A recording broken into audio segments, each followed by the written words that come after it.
Franklin Osei was 74 and had spent 4 decades as a structural engineer. Miriam was 72 and had spent 31 years restoring the decorative plasterwork of historic buildings across the Northeast. They had been married for 47 years and honeymooned at the Harrowgate Inn in Dunmore in 1977. They ate breakfast in the East Wing dining room every morning for a week. They did not know what was on the walls behind the wallpaper. The inn closed in 2005. The East Wing roof collapsed in an ice storm 11 years later. By the time Franklin and Miriam paid $3,100 for it at a county auction, half the roof was open to the sky and the town had long since decided the Harrowgate was finished. Mayor Carl Spate told the Dunmore Register the sale was a step forward for a property that had been a concern for years. Miriam said she thought that was generous of him. Franklin said what was generous was the price, but I need to take you back to the beginning. The Harrowgate Inn had been built in 1911 by a man named Arthur Vane, who had made a modest fortune in regional timber and had decided, in the way of men of his era and means, to build something that would outlast him.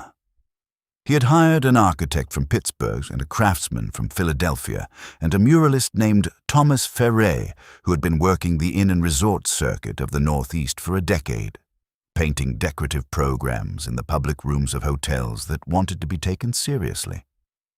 Vane had given Ferret the East Wing dining room, a long room on the inn's second floor with 3 east-facing windows and a high ceiling with an original plaster cornice, and had told him to paint something that would make people stay another night. Ferret had painted 12 panels. The subject was the landscape of the Dunmore Valley across 4 seasons, rendered in the flattened decorative style of the arts and crafts movement, warm and specific, and unlike anything else in the region. The panels ran floor to ceiling on 3 walls of the dining room, and the guests who ate breakfast in the East Wing dining room in the Harrowgate's early decades described the experience, in the letters and diaries that historians would later find, as eating breakfast inside a landscape. The wallpaper had gone on sometime in the 1960s. Whoever had ordered it had not known what was underneath, or had known and not cared, or had known and cared for reasons the ledger would eventually make clear. The wallpaper went on. The murals disappeared. The inn continued operating until 2005, when the last owner, a corporation that had acquired it in the 90s and run it without care or investment, had allowed it to reach a condition from which recovery was not worth the cost to a corporation with other priorities. The East Wing roof had collapsed in the ice storm of 2016, the failure catastrophic enough to be documented in the Dunmore Register with a photograph that had run on page 1. The remaining 3 wings of the inn were intact. The East Wing was open to the sky. Franklin and Miriam Osei had driven past the Harrowgate more times than they could count in the 47 years since their honeymoon. They had lived in Kellerman, 20 miles from Dunmore, for 38 of those years, and the Route 12 drive between the 2 towns took them past the Harrowgate's front facade at regular intervals. After the East Wing collapsed, they had noted the tarpaulins and said nothing. After the tarps blew off in the second winter, they had noted the open sky above the East Wing and said nothing. After the county listing appeared, Franklin had called Miriam from his car and read the description to her over the phone. She had said how much. He had said the opening bid was $4,000. She had been quiet for a moment. Then she had said she thought they should go look at it before they decided anything. He said he thought so too. They drove up to Dunmore on a Saturday in February and parked in the inn's circular drive, which was still intact. The original bluestone surface cracked in places but navigable. The Harrowgate's front facade was 4 stories of dark-stained craftsman woodwork, its broad porch still covered by its original roof, the porch posts and the decorative beam ends intact, the wood weathered but sound. The west and north and south wings rose above the porch in the cold February light, their windows boarded, their roof lines straight and uncompromised. The East Wing was different, From the drive, you could see the open section of roof above the east wing's upper 2 floors, the tarpaulins gone and not replaced, the exposed framing wet and darkened from 11 years of weather. The east wing's lower floors, the first and second, were still under roof on their western section, the collapse having taken primarily the upper half of the east wing's roofline.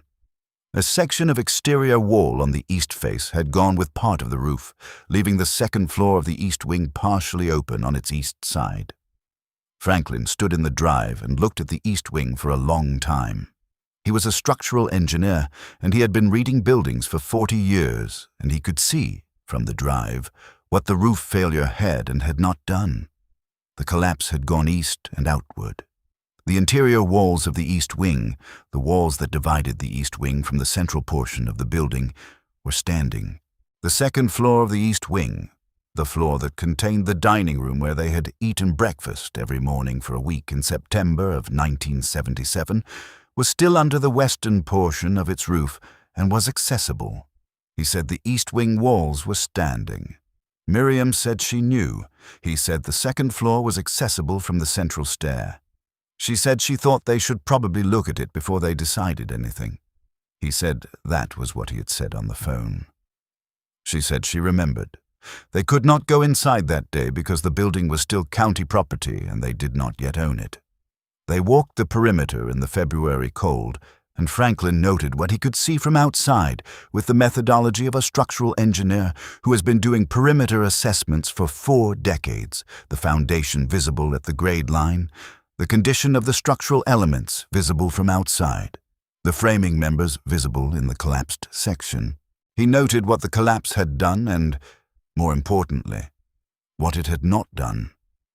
He had a small notebook in his coat pocket that he used for field notes, and he wrote in it as he walked quick, precise notations that would mean nothing to anyone else, but that constituted, in their accumulated specificity, a structural picture of the building's condition that was more accurate than most formal reports he had read. He noted the foundation courses and the condition of the mortar. He noted the roof pitch on the intact wings and compared it to the pitch on the east wing remnant. He noted the framing member sizes visible in the collapsed section. He noted the direction of the collapse, which was outward and east, which told him something important about the failure mode. What the collapse had not done was touch the second-floor interior walls of the east wing. Miriam walked the perimeter looking at different things. She was looking at the plasterwork, visible through the broken windows on the ground floor, the condition of the ornamental elements, the survival of the cornice details. She stopped at one ground-floor window, where the boarding had partially fallen, and pressed her face to the glass. Inside, in the dim light, the original plaster ceiling was intact, its decorative relief still present, the surface cracked but holding. She pressed her hand lens to the glass. She said the ceiling plaster was original. Franklin said he expected it was.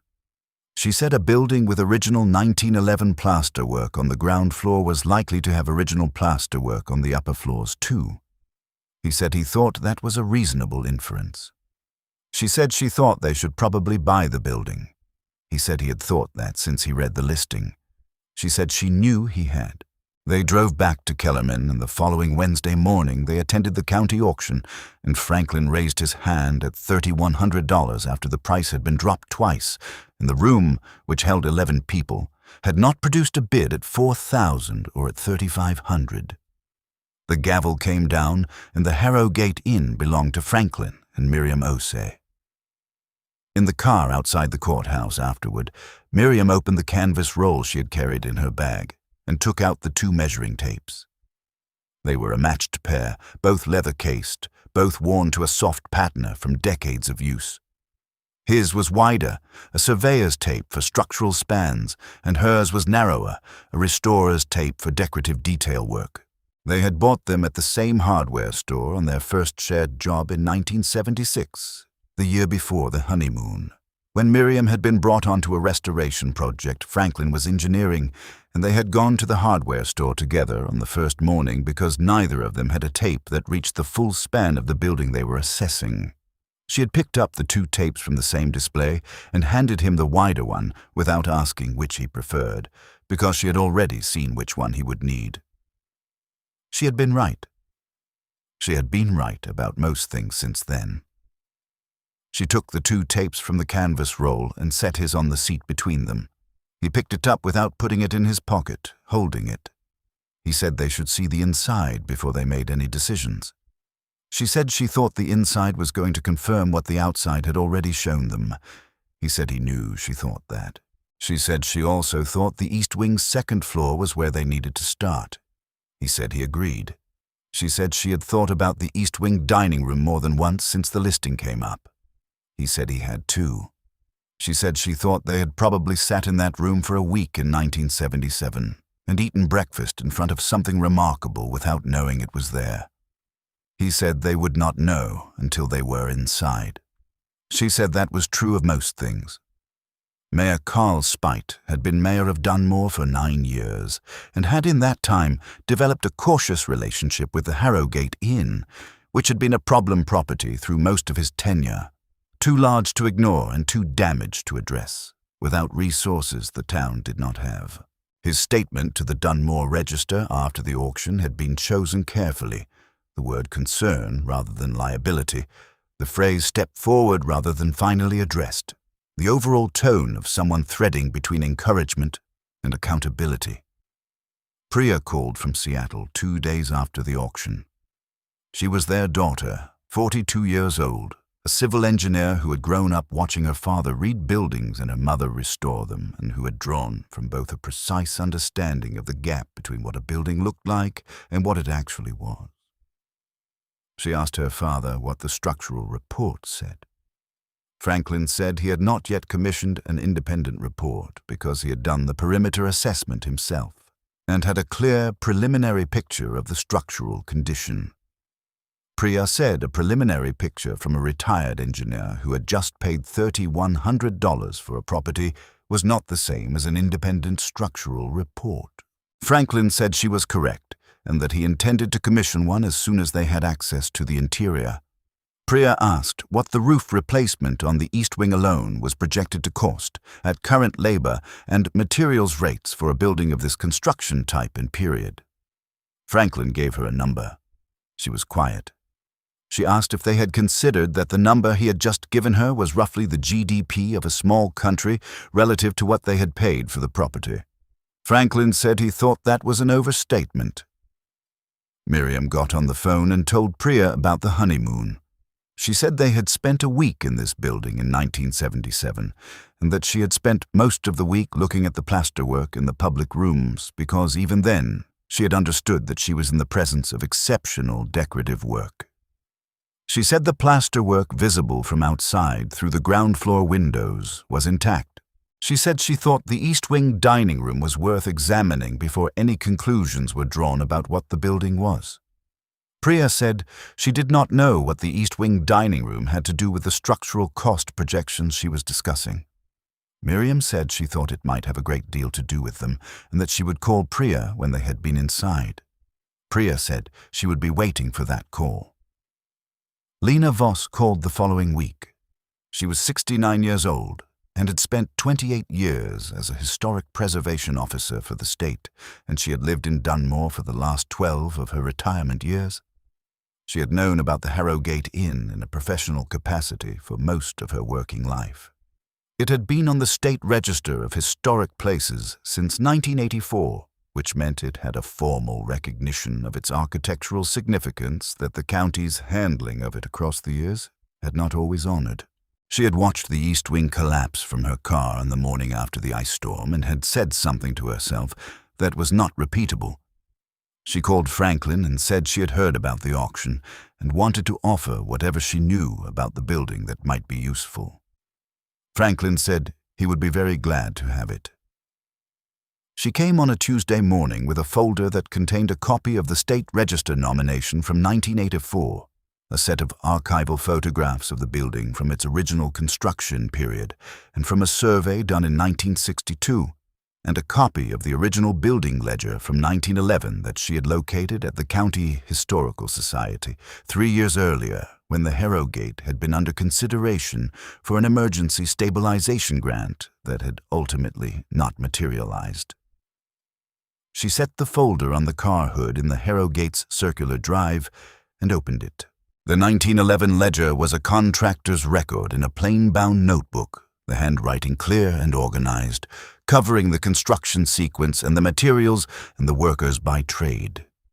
It was the kind of document that Lena had spent 28 years of her professional life finding and protecting, the primary source record of a building's original construction, irreplaceable in the specific way of things that were made once and cannot be made again. She handled it with the care it warranted, and laid it open on the car hood to the page she had marked.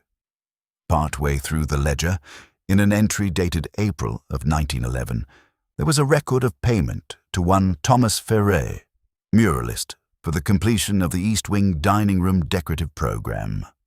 The entry described the program as 12 panels, floor to ceiling, East Wing dining room, second floor, executed in the arts and crafts tradition. Subject the Dunmore Valley across 4 seasons. Franklin read the entry and then looked at the East Wing. He said there was a Thomas Ferret mural program behind whatever was on those walls. Lena said she had believed so for 3 years and had not been able to get anyone to do anything about it. She said she had submitted the ledger evidence to the County Historic Preservation Office twice and had received 2 acknowledgments and no action. Miriam looked at the ledger entry for a long time. She looked at the entry and then at the East Wing and then at Franklin. She said she thought they needed to get inside today. He said the county had given him the keys at the auction. She said then they should stop reading and go in. They went in. The central hall of the Harrowgate was intact, its original quarter sawn oak floor dry and sound under the accumulated dust of 19 years of closure.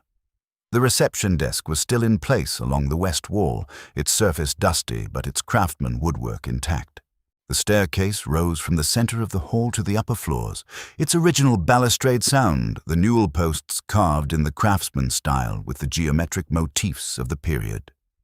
Franklin tested the stairs from the bottom with the methodical weight shift of an engineer assessing a structure, and they were solid. He said the staircase was sound. Miriam was already on the 3rd step. They went up to the 2nd floor and turned east toward the East Wing corridor. The corridor was dim, its windows boarded, the carpet runner along its center damp and dark from the moisture that had come down through the compromised ceiling above. The doors to the East Wing rooms opened on the south side of the corridor, and they were intact. At the far end of the corridor, a wider door on the north side, double doors with original craftsman hardware, indicated the East Wing dining room. Franklin tested the floor of the corridor as they moved through it, his weight shifting in the specific pattern he used for subfloor assessment, heel first and then full weight, reading the response of the structure below. He moved through the corridor slowly, and Miriam moved more quickly beside him, her flashlight on the plasterwork above rather than the floor below, her eyes reading the cornice profile and the condition of the plaster surfaces, visible in the beam. The corridor ceiling was intact. The plaster cornice was cracked in several places where the building had moved, but the profile was present along the full length, the egg and dart and the narrow bead at the wall junction the work of a plasterer who had known what they were doing.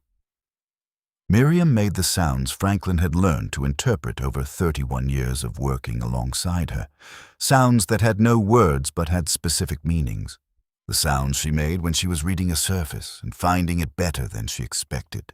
He said the subfloor was sound throughout. She said the plasterwork in this corridor was original to the 1911 construction. He said he was glad to hear it. She said he should wait until he saw what was ahead. He said he was doing his best to be patient. She said he had always been patient, and she appreciated it. They pushed through the double doors into the East Wing dining room. The East Wing dining room was a long room, perhaps 60 feet from west to east, with 3 east-facing windows on the east wall. The west-facing windows admitted what light came through the corridor. The ceiling was high, perhaps 14 feet, with a plaster cornice that matched the corridors but was more elaborate. A full entablature with dentils along the cornice bed that Miriam noted immediately. The floor was original quarter-sawn oak, darker and more worn than the corridor, but intact, and the walls. The East Wing dining room walls were covered in wallpaper, a 1960s pattern, something in a cream and brown geometric that had yellowed and separated at the seams in places, the paper lifting from the plaster behind it in the particular way of wallpaper that has been applied over a surface that was not designed to receive it and has spent 60 years trying to say so. Miriam stood in the center of the room and turned in a slow circle and looked at the walls. She set her bag on the floor and took out her pocket knife and went to the nearest wall, a section between the first and second east-facing windows. She chose a spot where the wallpaper had already lifted at its edge, a natural opening of about 2 inches along a seam, and she slid the blade of the knife carefully behind the paper at the lifted edge and held it there. She peeled back a 2-inch section. Behind the wallpaper, beneath a thin skim coat of plaster that had been applied when the wallpaper went on, was color. Warm amber, specific and intentional, the color of autumn hillside. She said she needed the measuring tape. Franklin had already unrolled his from the canvas roll. She did not take his tape, she took hers. She used it to measure the precise location of the lifted section from the window jamb, wrote the measurement in her notebook, and then looked at the color again. She said Thomas Ferré was still here. Franklin said he thought she was right. She said she thought the wallpaper was holding the murals in place the way a bandage holds a wound, protecting the surface beneath it from everything the collapsed east wing had done to the rest of the room. He said that was a specific kind of luck. She said she thought George Aldermore would have called it engineering. He said that was a generous reading. She said she thought they should call Lena. Lena was there within 20 minutes. If you have made it this far into Franklin and Miriam's story, hit subscribe, because what happens next is the part I've been waiting to tell you. The structural assessment came first, because it always had to come first. Franklin commissioned an independent structural engineer named Diane Choi from the state capitol who spent 2 full days in the building with a probe and a level and a crack monitor, and the specific patience of someone who charges by the day and intends to earn it. Her report landed in the 3rd week. The east wing roof required full replacement from the 2nd floor plate upward, a significant project that Franklin had accurately estimated from outside. The central, west, and south wings were structurally sound, with selective repairs to the roof sheathing and one section of the south wing foundation that needed repointing. The east wing's 2nd floor, including the dining room, was structurally stable and accessible for restoration work. Franklin read the report and agreed with every finding and noted with satisfaction that Diane had reached the same conclusions he had reached from the perimeter in February, which was not a surprise but was a confirmation he was glad to have on paper. He called Priya and read her the key sections. She listened carefully and asked 3 precise questions, which he answered precisely, and she was quiet for a moment. Then she said, Diane Choi was one of the most respected structural engineers in the state. Franklin said he was aware of that. Priya said the report essentially confirmed his perimeter assessment. Franklin said he was aware of that too. Priya said she would like to see the East Wing dining room. Franklin said he thought June would be a good time. Then Franklin had found something in the roof framing that stopped him. He had been doing his own detailed assessment of the collapsed east wing framing from below, standing in the debris field of the collapsed section on a morning in the 3rd week, working through the failed members with the methodical analysis of the failure sequence that structural engineering requires. The ice storm was the proximate cause. He had accepted that. But the question he was asking was whether the ice storm was the sufficient cause, whether a properly maintained roof on a building of this construction type and period would have survived the load that the ice storm had delivered, or whether the roof had been in a condition that made failure inevitable under any comparable load. He worked through 3 fallen rafter sections before he found the first notch. 3 of the principal rafters on the east wing's north slope had been notched at their bearing points, not damaged by weather or rot. Notched deliberately with a saw at the precise location and to the precise depth that would leave the rafters functional under ordinary loading while making them vulnerable to failure under exceptional load. It was the kind of modification that would be invisible from below and nearly invisible from above unless you were specifically looking for it, which Franklin was not, until he was. The notching was old work, the cut surfaces weathered to match the surrounding timber. It had been done decades before the ice storm. He knew this the way he knew all structural things, from the specific quality of the evidence the material offered to someone who knew how to read it. He had stood in the debris field with the failed rafter section in his hands for a long time. Then he had gone to the ledger. Lena had left him a copy of the 1911 ledger on the first day. He had been reading it in the evening since then, going through it chronologically, understanding the building's original construction from the inside. But the ledger ran past the original construction into the early years of the inn's operation, the entries becoming less frequent and less detailed as the years passed, but still present. He read through the 1960s entries, looking for anything that touched the east wing roof. He found it in an entry from 1973. It was not a construction record. It was a note in a different hand from the rest of the ledger, briefer and more oblique, the kind of entry someone makes when they want a record to exist without the record being too explicit. The entry described a decision made by the inn's then-owners regarding the east wing. The east wing had been the site of the Thomas Ferret murals. The then-owners had also, the ledger revealed in its careful obliquity, been aware that the murals had been painted over in the 1960s and had believed, incorrectly as it turned out, that the painting over had destroyed them.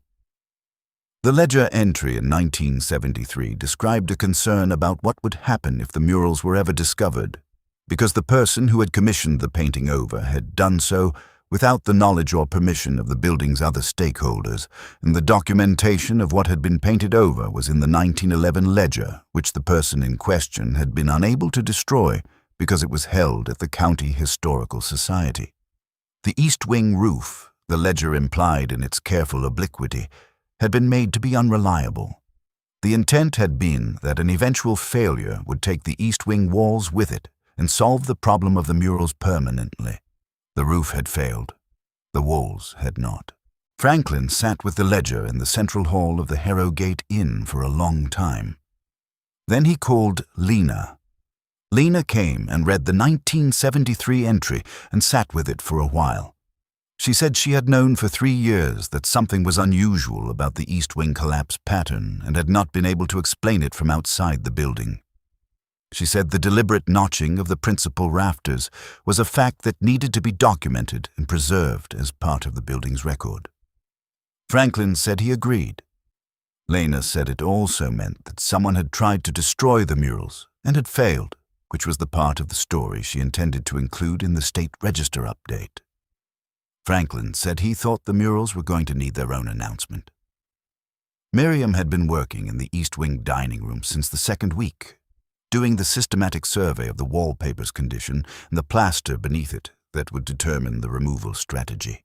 She worked in sections, testing the wallpaper's adhesion and the skim coat condition in the original plaster surface behind it, building a map of the room's wall condition in her right-hand notebook pages that was as precise as a building plan. She had not removed any more wallpaper than the 2-inch test strip. She was not going to remove wallpaper until she understood every inch of what she was removing it from. In the 4th week, she determined the strategy. The wallpaper could be removed in sections using steam and careful manual work. The skim coat lifted with it in most areas because the adhesion between the skim and the original plaster was weaker than the adhesion between the skim and the paper. The original plaster surface of the murals beneath had, as Miriam had suspected, been protected by the very thing that had covered them. The wallpaper and its skim coat had acted as a vapor barrier, keeping the moisture fluctuations of 60 years from reaching the original plaster and the paint on it. She called Priya on a Thursday evening from the dining room. She said she wanted Priya to come before they started removing the wallpaper because once the removal started, the murals would be visible, and the moment of first seeing them would be gone. Priya arrived on a Friday morning, having taken a red-eye from Seattle. She came directly to the Harrowgate from the airport, her bag still on her shoulder, still in the clothes she had flown in. Franklin met her in the circular drive and walked her through the central hall and up the stairs without explaining more than was necessary, because he had learned from 42 years of knowing Priya that she processed things better when she was allowed to encounter them in sequence rather than briefed about them in advance. He stopped her at the double doors to the East Wing corridor. He told her about the notched rafters and the 1973 ledger entry before she went in. He told her plainly and without softening it because she was an engineer and she would want the complete picture, and also because she deserved to know what had been done to this room and who had tried to do it and why it had failed. She listened carefully. She was quiet for a moment. Then she said she understood why he had told her before she went in rather than after. He said he thought she would. She said she was ready.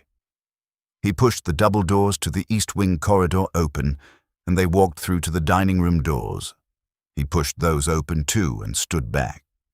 Priya stood in the doorway of the East Wing dining room and looked at the wallpapered walls and at the section of lifted paper near the first east window where the 2-inch strip of autumn hillside amber was visible. She walked to it and crouched at the lifted edge and looked at the color in the morning light. She was quiet for a full minute. Then she said she owed them an apology. Miriam said she did not. Priya said she had told her father on the phone in March that the structural cost projections relative to the purchase price suggested they had not thought through what they were doing. Franklin said she had been correct about the cost projections and had not been wrong to say so. Priya said she had been correct about the numbers and wrong about what the numbers were for. She stood up and looked at the wallpapered walls around her and at the 2-inch strip of amber at the edge of the lifted paper. She said she would like to be there when the wallpaper came down. Miriam said she had planned on it. The wallpaper removal took 6 weeks. Miriam worked with a conservator named Petra Osei, no relation, who had been her colleague on several historic interior projects over the years and who understood Miriam's methodology and could work in the register of patience and precision that the murals required. They worked in sections from the south end of the room northward, the steam and the careful lifting and the documentation of each section before and after, Miriam narrating into a small recorder as she worked, and Petra photographing each stage. The color emerged inch by inch as the skim coat came away with the paper, the autumn amber first in the south panels, and then the summer gold, and then the spring green moving northward, and then the winter panels on the north wall last. Thomas Ferre's Dunmore Valley under snow, the hills pale and specific, and rendered with a stillness that was different from the warmth of the other 3 seasons, quieter and more considered. The work was slow, and it was right to be slow. Miriam had spent 31 years moving at the speed that the material required, which was always slower than anyone except another conservator thought necessary, and she had long since made her peace with the gap between the pace of the work and the patience of the people who were not doing it.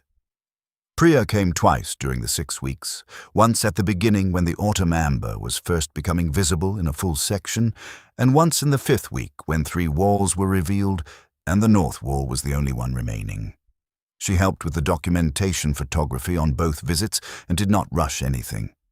On the day the final section of wallpaper came down on the north wall, completing the 12th panel, the winter scene, Miriam stood in the center of the East Wing dining room and turned in a slow circle and looked at all 12 panels around her.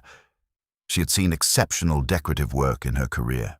She had restored Gilded Age plasterwork and Federal period interiors and Victorian wallpaper programs of considerable ambition. She had spent 31 years in rooms that most people never saw, doing work that most people never knew was there. She stood in the center of Thomas Ferre's dining room and turned in a slow circle and looked at what the winter of 1973 had tried and failed to take away. She said it was the most beautiful room she had ever been inside. Franklin, standing at the door, said he thought she was right. Priya, seated on the floor against the south wall where the autumn panel was, said nothing. They were all three in a room that had been closed for 19 years and covered for 60, and that was now itself again, the Dunmore Valley in 4 seasons on 3 walls at floor-to-ceiling scale. Thomas Farray's specific and warm and precise work as present as the day he had finished it in April of 1911. Lena had been there for the final section. She stood beside Miriam in the center of the room and said she was going to update the state register nomination the following week. Franklin said he thought there were additional parties who needed to know about the murals. Lena said she had already made 2 calls. The State Arts Council and a journalist at the Regional Arts publication who covered historic decorative programs. Both arrived within the month. The journalist, a woman named Cass Reale, who had been covering arts preservation for 15 years and who had a reputation for finding the stories inside the stories that other journalists missed, spent 3 days in the building. She photographed the murals in the room and the 1911 ledger and the failed rafters section with its deliberate notching and the 2-inch test strip that had been the first confirmation. She sat with Lena Voss for half a day, and with Franklin for a full afternoon, and with Miriam for most of her second day. Her story ran in the publication's winter edition under the headline, "The Room Someone Tried to Bury." It was the most read piece the publication had run in 4 years. The National Arts Wire picked it up within the week. Carl Spite came to the Harrowgate on a Tuesday morning in the month the story ran. He came without calling ahead. He parked in the circular drive and stood outside for a moment looking at the building, looking at it the way someone looks at something they have been responsible for and have not attended to correctly. Franklin was in the central hall reviewing the east wing roof replacement schedule with the contractor and came to the door. Spite stood in the entry hall and said he had read the story. He said he wanted to acknowledge something directly. He said he had been mayor for 9 years, during which the Harrowgate had been a concern for the town and during which he had done precisely nothing to address it, and that he had used language after the auction that suggested the Osis were solving a problem he had been working on, when in fact he had not been working on it. He said that was not honest, and he wanted to say so directly while he was still in a position to say it in person. Franklin said he appreciated that. Spite asked if there was anything the town could do in support of the cultural landmark designation process. Miriam came from the dining room then, her canvas work apron on and a section of freshly cleaned plaster in her left hand that she was carrying to show Franklin the condition of the underlying surface. She set it on the reception desk and told Spite she needed the town's formal letter of support for the designation application before the end of the month. Spate said he would have it before the end of the week. He asked if he could see the room. Miriam said yes, but he was putting the apron on first. She handed him the canvas apron that Priya wore when she came to help, and he put it on without objecting, and Miriam walked him to the east wing dining room and let him see Thomas Ferry's 12 panels in the morning light. He stood in the room for a long time without speaking. When he came out, he said he had one more thing to acknowledge. He said the east wing roof had been failed by deliberate modification, and that this had happened on the watch of previous municipal administrations who had known the building's significance and had not acted on it, and he thought that deserved to be said out loud by someone in his position. Miriam said she appreciated that. He left, and Franklin and Miriam stood in the entry hall in the quiet. Franklin said he thought Spite had done that with more grace than was required. Miriam said she thought he had been surprised by the room, the way most people were surprised by the room, and that being surprised by something beautiful had a way of making people more honest than they had planned to be. Franklin said he thought that was right. The Harrowgate Inn's east wing roof replacement was completed in the 14th month of the restoration, in the late spring, and on the day the last section of new roofing was laid. Franklin stood in the east wing dining room and looked up at the intact ceiling above him for the first time.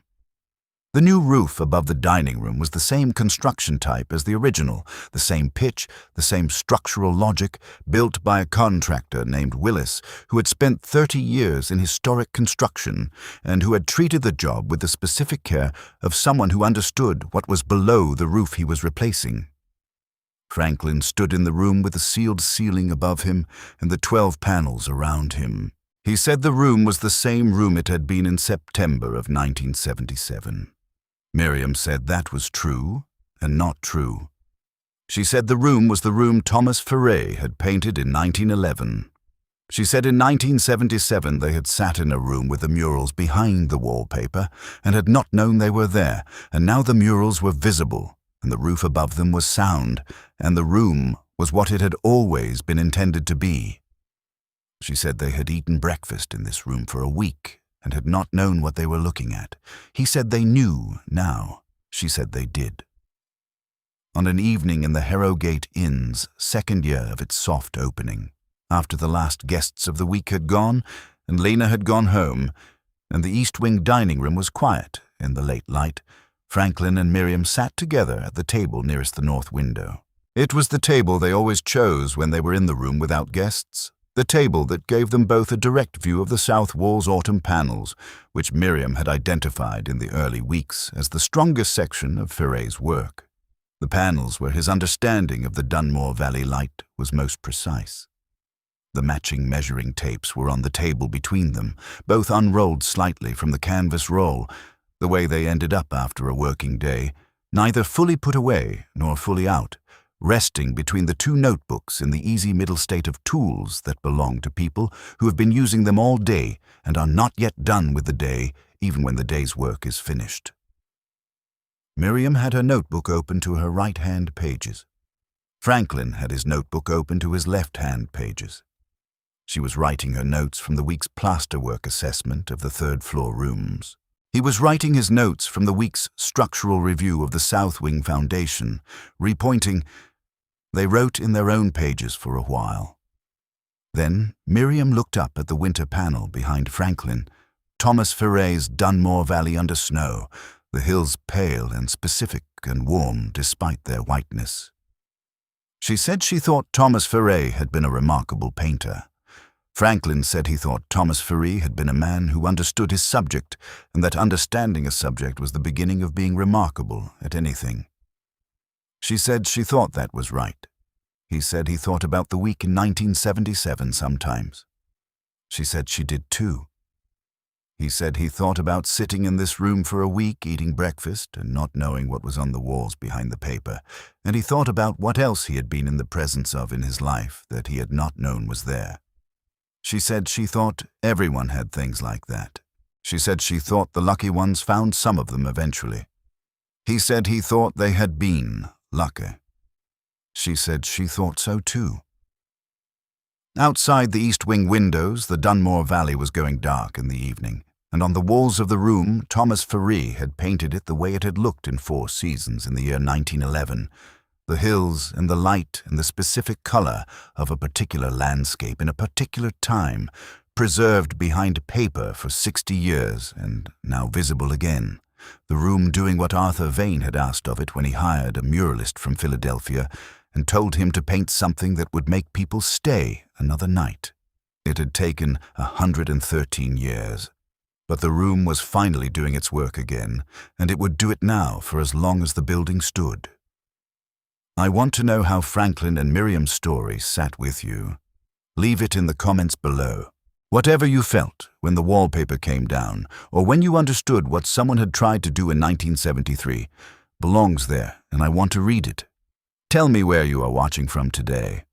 This channel finds people in more places than I expect, and every location in the comments is a reminder that these stories travel. And I want to ask you something that Franklin and Miriam keep asking me. Is there something in your life that has been papered over? Not literally. Something that was there, that was real, that someone or something covered and you believed was gone. Franklin and Miriam paid $3,100 for a building with no roof on half of it because they had sat in a room 47 years earlier and something had registered in them that they could not name yet. They came back.